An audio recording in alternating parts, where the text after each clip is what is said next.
This is Political Core, the non-PC edition of The Erin Cruz Show, where you decide the topics. The only place where you get the news you want from the people you trust. We are your balanced and accurate information resource.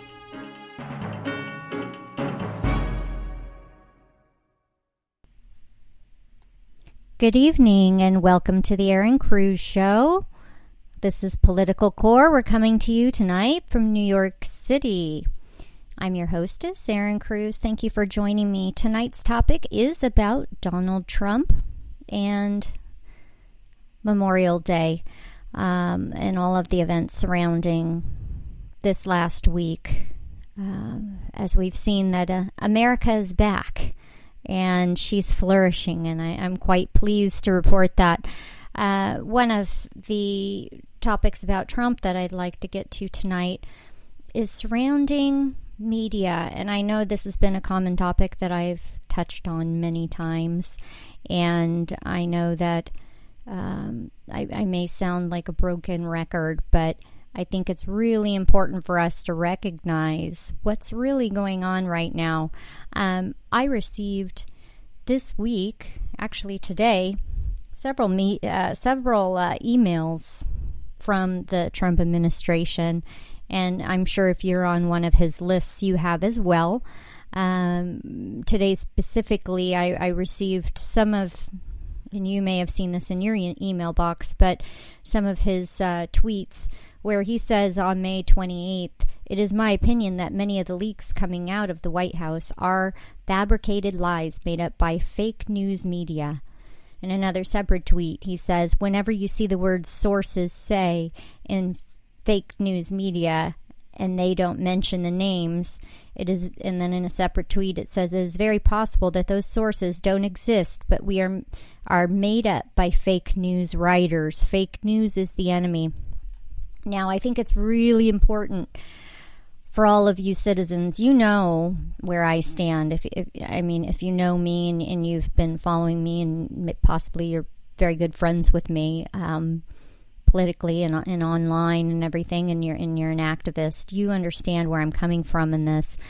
I don't care who you are as president. I'm going to watch what you're doing, and I'm going to share accurate information as I see it, and promote freedom and the American way of life and what we seek here in this nation, which is transparency.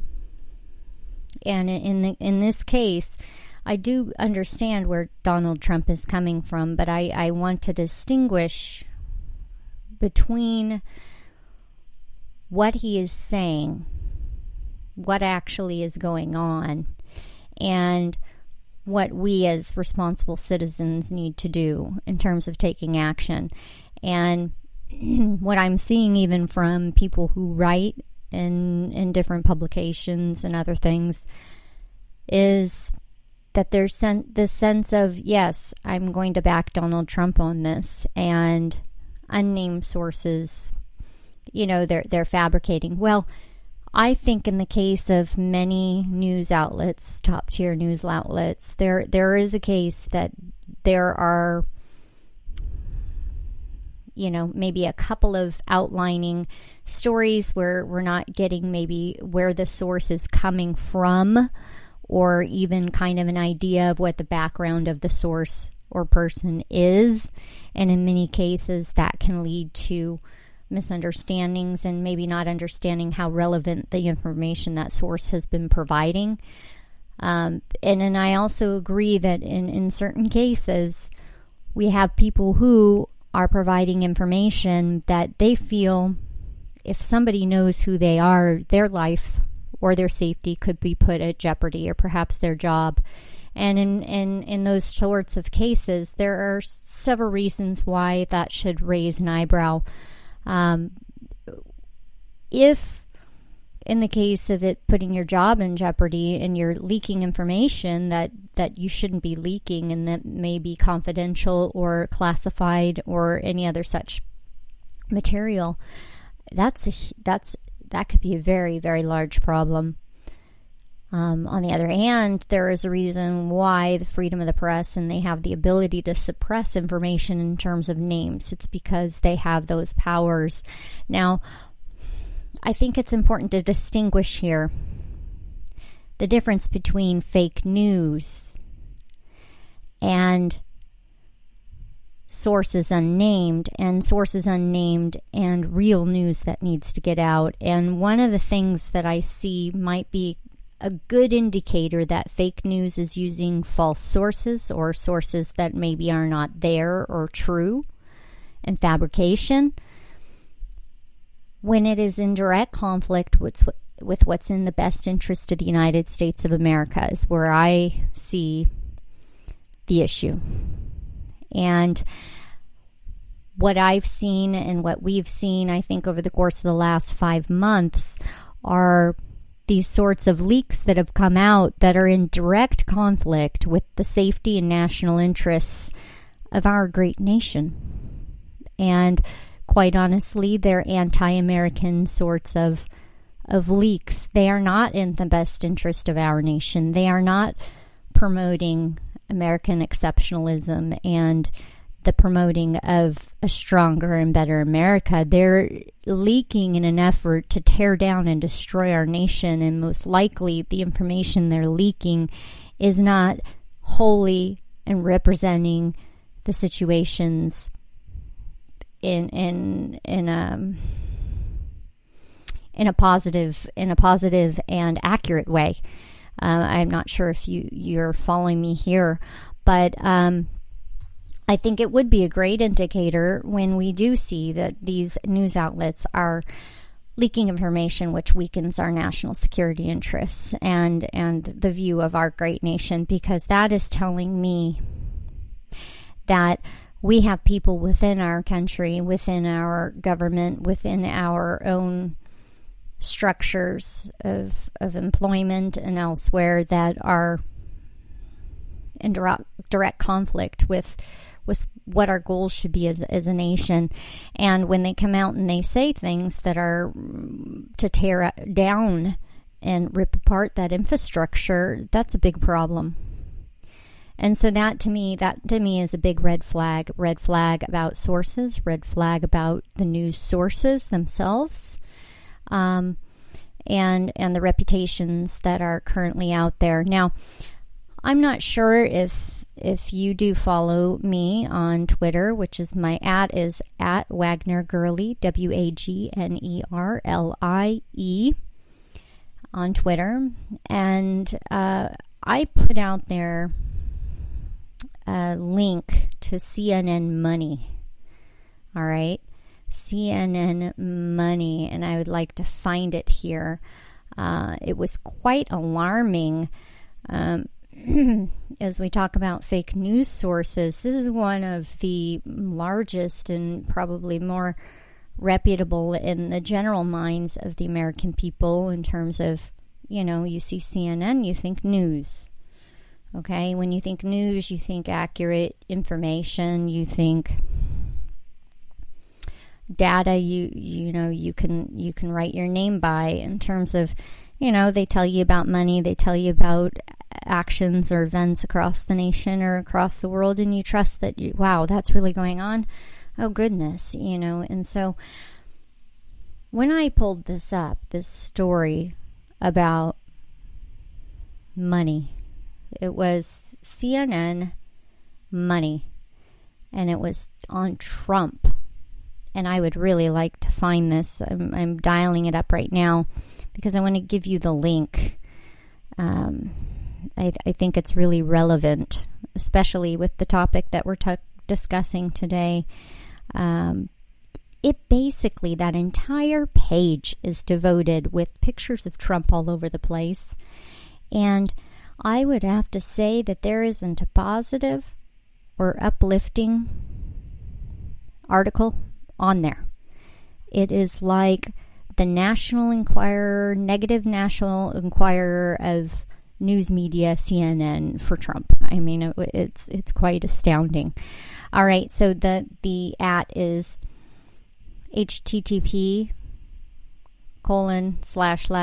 money.cnn.com. Now, in other words, you can type in CNN money and it'll pull up, and it's basically just a splash page of crap about Trump. And when you see that from a news outlet, you have to wonder the accuracy and the reporting from that organization. You have to think, what are they reporting?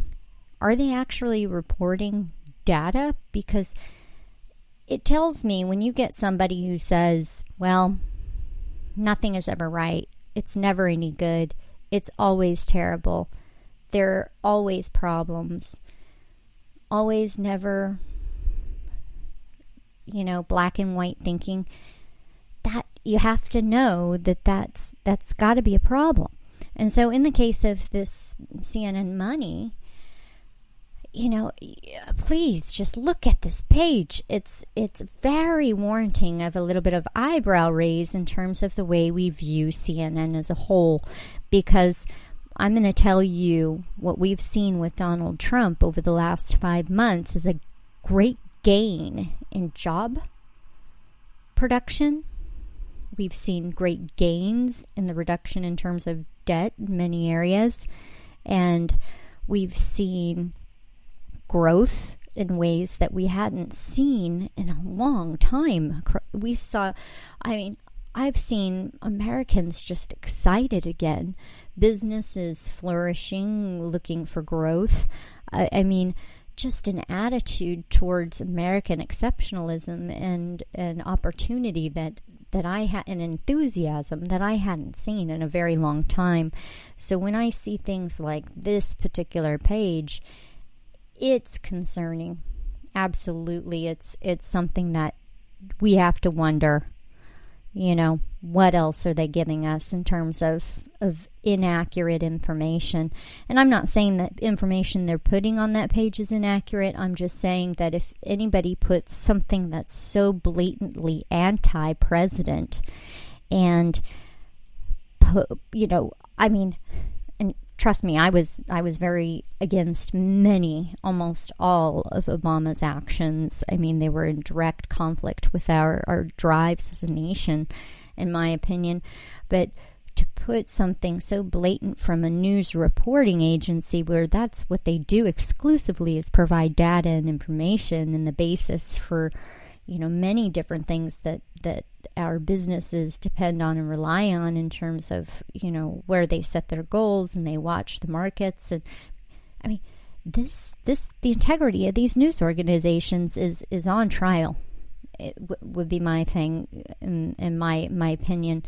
Now, back to what Trump sent out. Now, I see what he's trying to get at. President Trump is trying to say, please be careful. Be careful what you're listening to, be careful what you're watching, and be careful what you're believing. Now, I'm in full support of Donald Trump and his goal to alleviate the types of news reporting which we've seen, which is damaging our great nation. On the flip side, we have to keep it in perspective that our press is something that's unique to the United States, that we don't have an exclusive state-run media, all right? We don't have the pulling of the liberty teeth of news organizations. They can go out and they can ask questions. Only they haven't for the last 8 years. And now that they're asking questions that are here to tear us down, not lift us up. And that's a big, big problem. But in the case of Trump and what he's saying is when you say don't trust the media entirely, that their sources are 100% fake, that could be a problem. Because if we only rely on state-fed data, and now I've always called for this, the White House to put up recordings of all of their press things. And so we aren't just relying on the media out there. We also get a balance of what's actually topically recorded, or video, kind of like C-SPAN does, where they take a video and you can watch it on the screen. I've called for that because I think there's a good balance that's needed to keep those press people in check in terms of free information for the people. It's a day and age when we should be able to have a live stream of the press conferences. Why not? And so, I mean, we have the ability and the capability. We should be able to do that. We should be able to log on and view the press right there. We shouldn't have to tune into their network. But in any case, so as we look and we say we want more information direct from the source, which would be the White House, the president, the press secretary. All right, we can't just also rely on that, because then what we have is kind of the exile of the free press, and then we only have then the state-run media. Okay, and we all know, and I'm not saying Donald Trump would do this, okay, or his administration would do this. By any means, that wouldn't be their goal necessarily. It's just what I'm saying is that we have to guard the republic, and as we the people have the power to put pressure on different organizations and the media and the White House, we need to call for a transparency, and we need to hold these people accountable. And so that would mean that we don't just say, okay, yeah, we'll rely on the White House and the press secretary and the government to give us information. No. We can't allow them to have that full power. We can't allow the media to have the full power. We have to be balanced in our approach. And so as we watch the White House push down on MSM, which is mainstream media, and we watch them push back on the out of control, bashing that the mainstream media has done, and the kind of loose tongues that they've used in terms of their reporting and commentary. Okay, fine, we can watch them do that, but we can't let the White House squash our free press. Okay? We just can't. It's not safe for the people long term. Okay? Because we have to look at it this way. Okay, we have President Trump in here for 4 years. It may be another 4 years, right? But he's a temporary employee of we the people, so to speak. There's going to be somebody who comes in here after Trump, and we have to safeguard ourselves, because not everybody who gets in there may be looking out for the best interest of our country, as we saw with Barack Obama and the quieting down of the press. He took those press people in and he said, you're only going to basically print the pictures I say I want printed. Everything that you saw come out of there was regurgitated, chewed up, and spit out by the AP over and over and over again. The same stories, the same blurbs, the same information. He had control of them in his pocket like nothing else. Okay? And we lost the ability to really have control.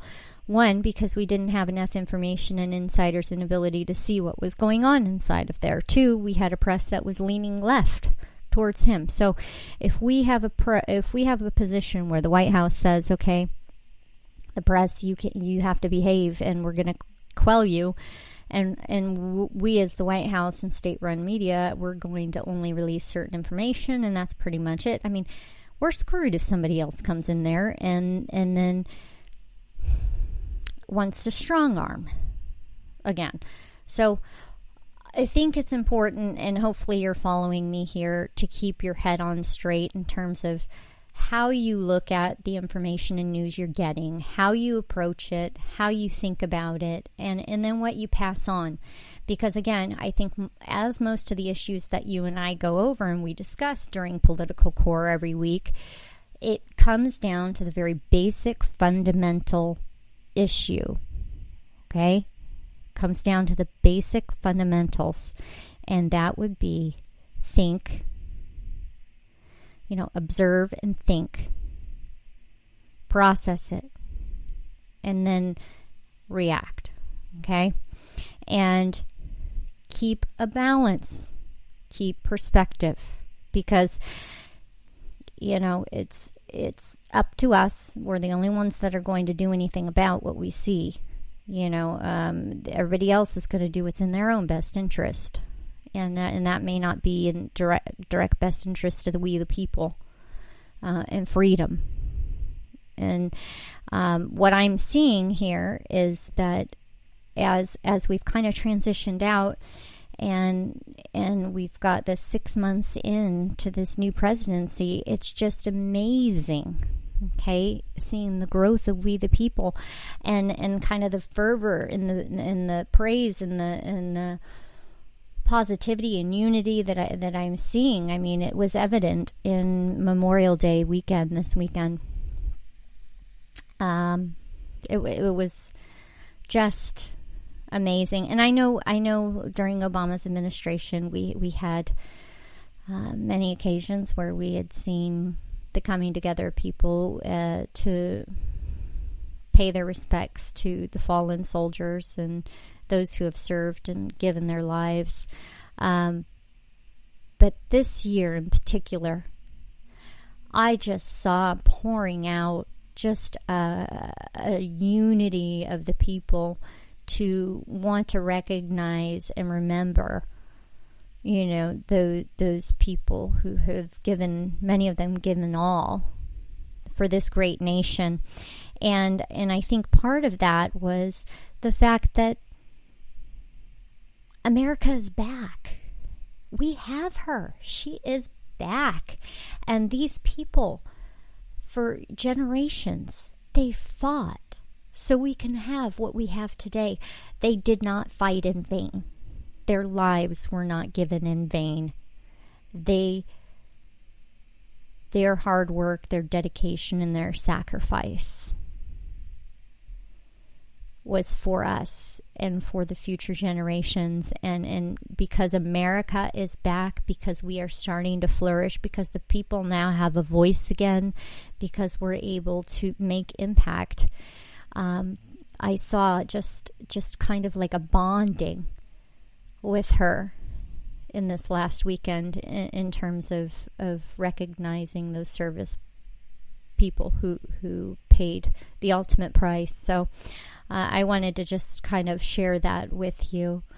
And I'm hoping that you saw it too, because it's something that I think that we can all as Americans just use kind of in the front of our mind to communicate with other people the importance of what we have here in this great nation and the opportunities that are in front of us, especially given that our economy will be strengthening and hopefully our Congress will start making decisions that are in our best interest. So now I'm going to transition. If you're just joining us, this is Political Core with Erin Cruz, and we are in New York City reporting and talking about Donald Trump and the news and media, and just finished discussing Memorial Day weekend and how America is back.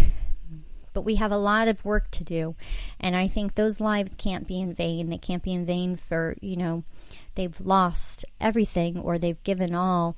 And then as we come in, and I'm almost getting teary-eyed, we come into some of the major issues, which aren't having to do with war necessarily, but almost a battlefield of their own within Congress. And one of those issues, as freedom tries to ring in the halls of Congress, one of those issues is ObamaCare and Trump Care and the AHCA. So now I was just on a conference call today, and one of the topics was Obamacare, and it just made me just have chills down my spine, and how we cannot be infuriated and just on fire enough. It's 6 months in almost, and Congress ran, many of them, on the basis of repeal and replace. And here we are 6 months in with House that passed the bill, and the Senate is gridlocked, basically. They're facing one another, and from what I hear, they're thinking possibly before the August break, that's when they may come to some sort of conclusion on Obamacare. We cannot let that happen. We need to dial this up right now. There cannot be any more excuses where Obamacare is concerned, period. Okay? I'm not sure if you followed the Hannity debaticle and USAA. Well, USAA was on a tangent here, was pulling out its advertising from Hannity, and Hannity's supporters went up against them, as well as Cars.com, and said, no, you know what, you need to support Hannity. We support Hannity. We'll do good by you, but you need to do good by him. Well, USAA came out and they lied to their customers. They lied to us about why they pulled out of his show. They have since turned around and said that they are going to support Hannity. They're going to stay on his show. They see how avid his supporters are and wanting the support for him and his show and him to be able to continue on. So we were able to shift as a people. We were able to put our power in, our energies in, and pressure these companies, at least the one of them, into understanding how important something was. Now, we did that with Congress. We said, we want this. We want Obamacare repealed. We want it repealed and replaced. We want something better. We need to get rid of some of the provisions that are running up premiums. We need some of these things changed. And our congressperson said, okay. We bring them in. We've had a shift in administration, and we're 6 months in nearly, and House passed it, Senate's gridlocked. This can't stand. We have to get on the phone with our senators and say, enough is enough is enough. You need to get together. You need to go over this, and you need to make some decisions. You know, they're saying it's the Democrats, it's the moderate Republicans. You know, there are all sorts of reasons why, you know, this is going on or that is going on. But the fact of the matter is Obamacare, or the AHCA, is not being dealt with in a way that's swift. Okay? Congress has been let on too long, has been let to be just lobby and shift and wait and money and I'll do this for you if you do that for me. No. It's got to end. And so what I say is I need to do a call to action. I need you to call your senator. I need you to call your House representatives even and tell them, look, I've called my senator. This has got to stop. Y'all were hired for a job. The job was to repeal and replace. At the very least, do something that would be shifting that piece of legislation to a position where the premiums would start going down, the costs would start decreasing, and there would be more competition across state lines and yada, yada, yada. And you need to call them and you need to tell them what you want, what you've asked of them, and tell them that you are not happy, that they are not voting on something. They're arguing, they're debating, they're going through this, but they're not taking action. And they promised action, and it's 6 months in. And now they're wanting August. So that's 3 more months. That's 9 months. So then is it going to be right before Christmas break? So you see what's happening is they're pushing it off. It's like a kicking of the can. And the Congress can no longer kick the can with the AHCA. Americans have paid too much in high premiums, too much in high healthcare costs, and it has to stop. They promised, they ran on a platform, they need to deliver. Midterms are coming up, they need to know they're going to be fired. If they aren't up for election, then they need to know that the next one, they are meeting the door. Or there's another option. If Republicans and moderates are very heck bent on wanting to get this repealed and replaced and good legislation in, y'all can start recalling your senators because they're not doing the job they were hired to do. Okay? We have to start taking a stricter, stronger, more unified approach. And this brings me to California, which is my heartland. I was born and raised there. I tried to leave, and I'm back. And I just, my family is there, and that's where my heart is. And we have some serious issues there, along with many other places across the country, like Washington and Minnesota and New York specifically, where we have certain interests, Democrats specifically, communist-leaning or socialist-leaning Democrats in power. It's a big problem. And there is one gal who is up for election, and that's Maxine Waters, and she's been making the news like nothing else. I'm going to tell you, things that woman has to say just blow my mind, and I know they blow the minds of Americans everywhere, really, and how people think that she can get a couple $100,000 a year job and hold it and then get re-voted in is just beyond me. But what my understanding is that we have a candidate, which is a friend of mine, Omar Navarro, and I love him to pieces. We don't always agree on everything, but I have to say, all in all, he is really working hard to get his platform to a position where people really are seeing that he's a serious candidate. Unfortunately, it's my understanding, and I could be wrong and not up to date, correct me if I am wrong, but the LA County GOP is not really backing him because they don't see the seat as winnable. And I'll say that again, the GOP really is not backing him because they don't necessarily see that seat is winnable. As far as I can tell, Maxine Waters needs to be out. And we need new blood, new people in there, and we need somebody who really cares about the region, lives in the region, and that would be Omar Navarro. And so how can we do this? How can we shift? There are many people like Omar Navarro who are out there who really, so he doesn't do a good job. There's the next election. That's what the whole voting thing is about, people. Okay, term limits is the next vote. So get Omar in there, see how he does. If he does well, hopefully the people will vote him back in again. Now, what we have to do for his and many other seats like his is to make sure that he gets in. How do we do that? We do that by supporting him, because what it's clear to me is that the GOP and other interests are just not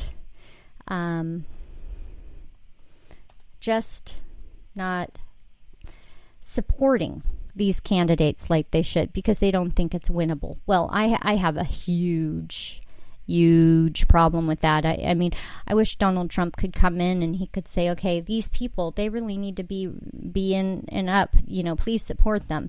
But, I understand resources are limited, but if we, the people, come together like we did with Hannity, and we've done, in the case of the communist green czar of old, and I don't even want to bring up his name, because, and many of you know him, I'll just call him VJ, okay? I don't want to give him any more press, but in many cases, we've pushed hard and had these people removed, okay? Maybe they moved to another position. I don't care. But the point is we have the ability to unify. So let's unify again, against the current establishment there, which is Democrat and just makes our country look bad every time she's on TV, and support people like Omar Navarro. So what you can do is you can go to www.omarnavarro.com, and there is a donate button. And on that donate button, you can donate to him direct. Okay, you don't have to give to a super PAC. You don't have to give to somebody else to spread your money thin. You can give to these candidates, many of them directly. And I recommend you do so, because in doing so, we can use our money more wisely. And, this is a guy who I can tell you is going to spend that money wisely. He's operating on a skeleton budget here. He doesn't have the major support. I mean, he does have their support, but he doesn't have, the support he needs to get out this woman. And not only does he need that support, but if you live in his area, which is the 43rd congressional district, give him some of your hours, give him some of your time, write your local newspaper there, and give him the support he needs, and other people like him who are trying to get out those old dirty laundry, politicians who have been in there for years, like Nancy Pelosi and Feinstein and all those people who are just wasting our tax dollars. So pretty much that's, I think, about it that I wanted to go over. I went over Obamacare. We got a press on that. I went over, the new candidates, the news media. There's just there are so many issues that we are facing right now. But I think that if we do it together and we unify online, you join the different groups that are available to you locally, we can make an impact. We really can. But we have to be a unified front. And that means that conservatives, we may not agree on all issues. Republicans, we may not agree on all issues.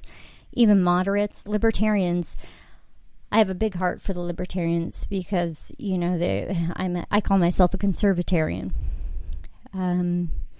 Freedom is freedom is freedom. But, we aren't going to agree on all the issues. But on some of these things, we have to set those issues aside. Set them aside and work together for a common goal. It's one of the only ways that we will win. We will get people in there that will make better choices and help restoring this great nation. So I'm going to go ahead and give you right now the phone numbers and resources, which I give you every time. So the number to Congress, so you can call and talk to your representative and your senator about the different issues that are needing addressed, like Obamacare. It's 202-224-3121, 202-224-3121, and their website is house.gov, house.gov, senate.gov, senate.gov. And you can also look up other resources on my website, which is erincruz.com. That's erincruz.com. Or you can send emails and inquiries to info@erincruz.com. And as always, I will put the references to this particular show. And in the cases of this show, there aren't very many references, but I will put the information for Omar Navarro as well as other data on there for other people running who you may want to support or help in terms of campaigns that are coming around. As always, we want to grow together and find common solutions to find common ground. And I will always answer any questions that I can. Never hesitate to reach out. We really are in this all together. Thank you for joining me tonight. Erin Cruz on Political Core, the Erin Cruz Show. Please join me again this next Thursday evening from 7 to 8 p.m. Pacific Standard Time for Queen of Politics, where we get together and we get to talk about some of these issues that matter today. So have a blessed evening all. God bless you, and God bless America.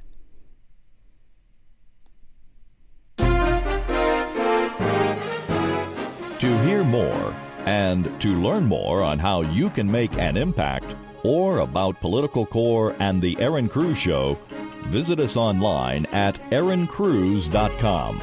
That's erincruz.com. Thank you for joining us, and see you at the same time and the same place next week.